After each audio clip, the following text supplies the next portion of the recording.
Selamat datang di Mindset. Video ini saya buat untuk menjawab video yang dibuat sebelumnya. Karenanya agar pemahamannya menjadi utuh, dapat menonton video sebelumnya dengan mengklik link yang sudah saya sertakan di atas atau yang telah saya cantumkan dalam deskripsi video ini. Nah, saat ini kita akan bicara soal pembagian harta kekayaan golongan pertama. Sebelum lebih jauh, mohon dukung channel ini dengan cara subscribe, share, and like sehingga dapat berkembang. Sebelum lebih jauh saya membahas soal pembagian harta golongan pertama, ada beberapa prinsip yang harus saya ulangi. Pertama, bahwa harta kekayaan dari pewaris baru akan berpindah kepada ahli waris dengan adanya kematian dari pewaris. Jadi sepanjang kemudian pewaris masih hidup, sistem pewarisan berdasarkan hukum perdata tertutup. Tertutup artinya harta kekayaan itu belum bisa dipindahkan. Kedua, yang berhak atas harta kekayaan dari pewaris adalah mereka yang memiliki hubungan darah langsung dengan pewaris. Ketiga, ada 4 golongan. Dalam video sebelumnya sudah saya jelaskan 4 golongan.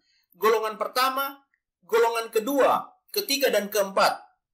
Dalam hukum perdata, ketika ada 4 golongan yang hanya berhak menerima harta kekayaan pewaris adalah golongan pertama. Golongan kedua, ketiga, dan keempat tidak. Golongan kedua baru akan menerima ketika golongan pertama tidak ada, dan seterusnya. Dan pembagian masing-masing atau jumlah masing-masing yang akan diterima oleh ahli waris itu akan ditentukan oleh besaran jumlah ahli waris. Lalu juga akan ditentukan oleh ada tidaknya suatu perjanjian perkawinan.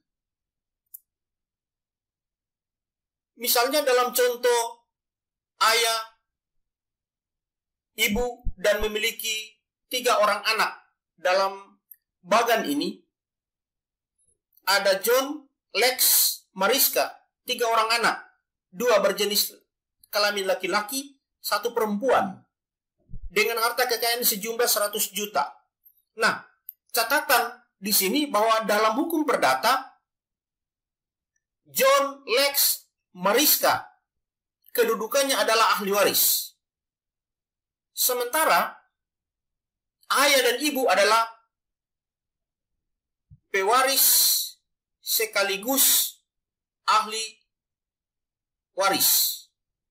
Jadi ketika ayah meninggal dunia, maka akan meninggalkan ibu, John, Lex, dan Mariska yang adalah ahli waris. Nah, lalu berapa jumlah yang akan diterima oleh masing-masing ahli waris? Sudah saya tegaskan tadi bahwa akan dilihat ada tidaknya perjanjian perkawinan dan berapa jumlah ahli waris.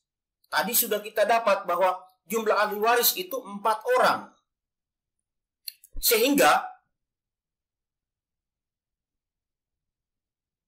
pembagiannya adalah kedudukan ibu, John, Lex, dan Mariska itu sejajar dalam hukum perdata. Lalu karena ada perjanjian perkawinan, maka itu berarti secara logis harta kekayaannya dipisah.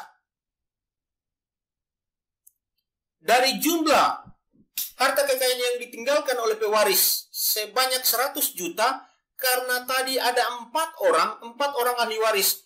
Ada ibu, ada John, Lex, dan Mariska, maka masing-masing akan mendapat 1/4. 1/4 dari 100 juta, maka ibu akan menerima 25 juta. Sementara ketiga orang anak sejajar. Jadi John, Lex, dan Mariska masing-masing akan mendapat 1/4 dari 100 juta. Yaitu masing-masing akan mendapat 25 juta. itu khusus untuk adanya suatu perjanjian perkawinan. Sekarang, untuk tidak ada suatu perjanjian perkawinan tentu berbeda. Nah, dalam kasus tadi, kita sudah dapat berapa jumlah ahli waris? 4 orang ahli waris.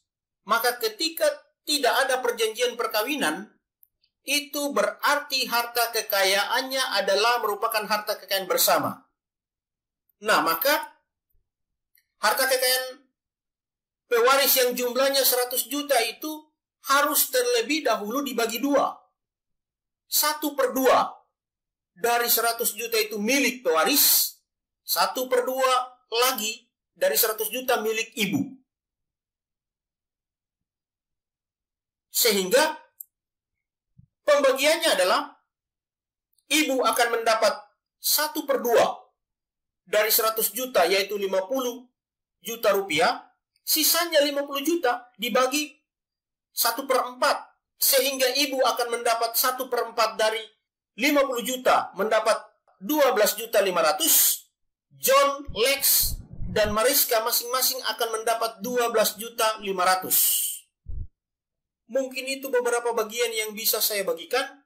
Kalau ada hal yang ingin ditanyakan, dapat memberikan komentar yang membangun. Dan jika ada hal-hal yang ingin lebih jauh didiskusikan, silakan dapat mengirim email yang sudah kami sertakan. Demikian video yang bisa saya bagikan. Tetap dukung channel ini dengan cara subscribe, like, share, dan semoga memberikan manfaat. Salam hormat dari saya.